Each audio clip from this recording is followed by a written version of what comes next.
Hey folks, I'm back. Yes, I was in Florida for a week and that's why I didn't post any videos and I was down there freezing my butt off. I'll show you a few videos. I'll try to put it in some clippings in here. So if you see me rambling and all of a sudden you see a clipping of me sitting there with a hat on and gloves on and everything, that was me in Florida. So without further ado, let's figure out what's going on with real estate right now. So I'm gonna take a little different approach in 2023. I'm gonna pivot this channel from being less economics. And if you're out there and you want to, watch that, I'll still do videos quite a bit to give you guys what's going on with rates and everything else. But my goal here is educational. Okay, so here, let me give you the context behind this. My son turned 27 and about 2 years ago, and he's like, I want to buy my first house. I'm like, okay, do it. He's like, well, what do I do? And I'm like, dude, really? So that opened my eyes. And from there on, I'm like, okay, I really have to create an educational channel. But the flow of people watching my videos in the last couple of years have been fantastic. So I kept doing it. But my passion truly is education. So I'm going to kind of pivot my channel a little bit. I'll still go over rates real quick. But for somebody really looking for long-term or educational pieces, mortgage rates are only a flash in the pan. Okay, so we really want to focus in on education. So when you're out there to buy your first house or maybe investment property, you don't get hosed and you understand the pieces of the puzzle that get involved. So to do that, I want to just go over first, I want to go over a caption that I found in Forbes magazine this morning. And the title of this thing is The Upside Potential for Housing in 2023. Okay, so believe it or not, there's a lot of people still buying. I probably have 3 to 5 appointments. People book appointments with me to discuss home ownership, how they get pre-approved, what they should do, and so forth. I probably do 5 a day, okay?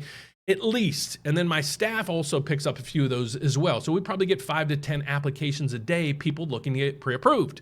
It's still happening, okay? So what I want to discuss is just what the concepts are. There's 2 people in this article that they talked about, pessimists and optimists. Okay, and it's in regards to inflation, because we know inflation was the culprit of we're taking mortgage rates from about 3% December last year to 6.5% to where they are today. So within about 3 months, mortgage rates doubled, scared the bejesus out of people. But let's go over this article just to put some of this in the context. So the first thing we want to go through is here's house prices. Here's what has happened just the averages, okay? The averages can always be skewed. If you pick out like San Diego or some areas that had robust appreciation versus other areas like Charleston, West Virginia, that didn't see that great of a robust increase in values, there's a disparity. But what you're seeing on your screen is the average prices throughout the housing in the United States. So this chart goes back to 2016. So if we go back to 2016, you see the upward, trajectory of home prices. Here's what's going on. Prices went up about 3 or 4% a year, over. And then all of a sudden in about March of 2020, which the pandemic hit, home values skyrocketed. People were buying in droves. What happened?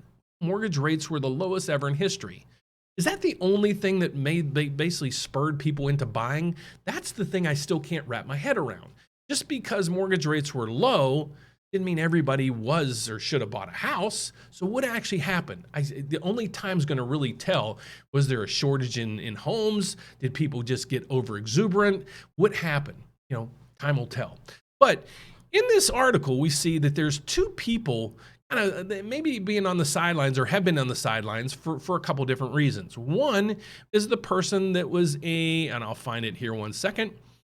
One is the person that is an inflation optimist. Okay, so that person, let me put on my cheater so I can read it for you, who believes inflation will come down and interest rates will return to normal. Okay, they may wait, maybe for more supply to come to the market, usually March. Believe it or not, right the day after Super Bowl, don't know what it is, our phones start ringing off the hook, people looking to buy properties. Okay, so that's just take that in the context.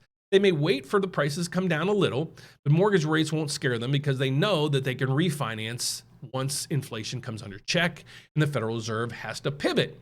I think I missed the first article, and it is right here. Right here. Let's first imagine a family that is inflation pessimist. So they're thinking inflation isn't going to come down, rates are going to stay high. What should you do? Well, they think that the current interest rates and inflation environment will continue. Their strategy should probably be to hold their nose and buy a house even if house prices are high and mortgage rates are high. Guys, this isn't me. This is Forbes, okay? In the future, according to this family's expectations, because they expect interest or inflation to continue to rally, prices and wages will rise.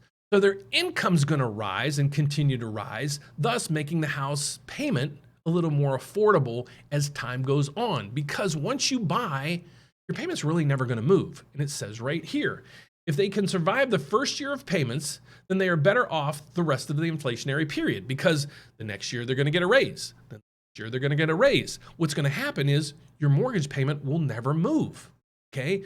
So that's why a lot of people are sitting, so that's the optimist and the pessimist side. So I just wanted to share that article with you, just for some context, for those out there kind of on the fence, and a little bit of a story about my background.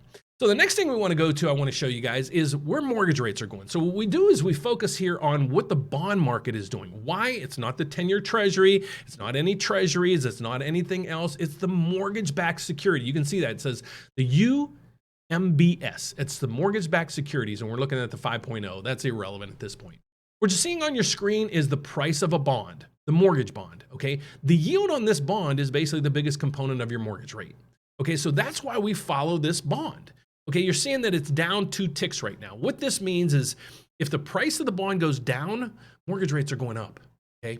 So we love when this number goes up, and the bigger it goes up, the lower the rate's gonna go. So when this number goes up, the price, that means rates are coming down. You can see right next to me here is the chart. The last 2 weeks, mortgage rates actually got a little bit better until the last day or two because of low liquidity in the stock market and the bond market right now. And I'll go over that in a second. But here's where rates are right now. They're up from when I left last week, because we were at 6.25 when I left. So they're up about 0.25%. I'm not freaking out, because why? There's not a lot of people. You can see when we looked at this bond right here, this bond is trading on Wall Street.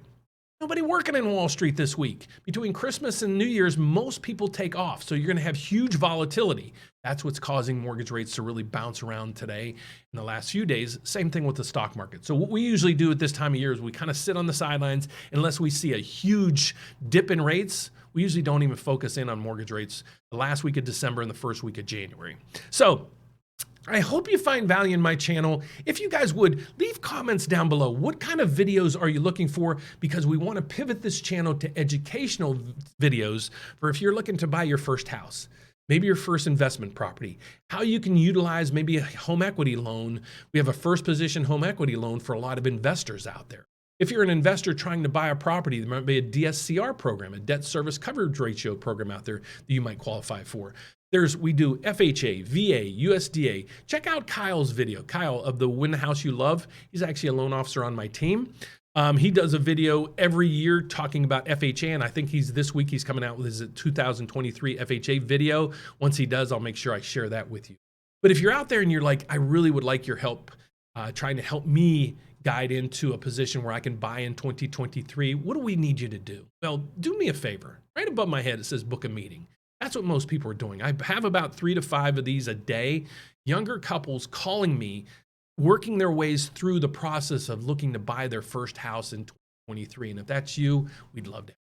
So if you want to find out more about me and my team, just visit us at therateupdate.com and you can find all this there. So look forward to hearing from you guys. If you would, you can also give us a call. We have people on staff basically almost 24 hours a day because we have a virtual assistant taking those calls at night. So that's it for today. If you find value in my channel, please don't forget give me a thumbs up, subscribe down below, hit the bell every time I post a video.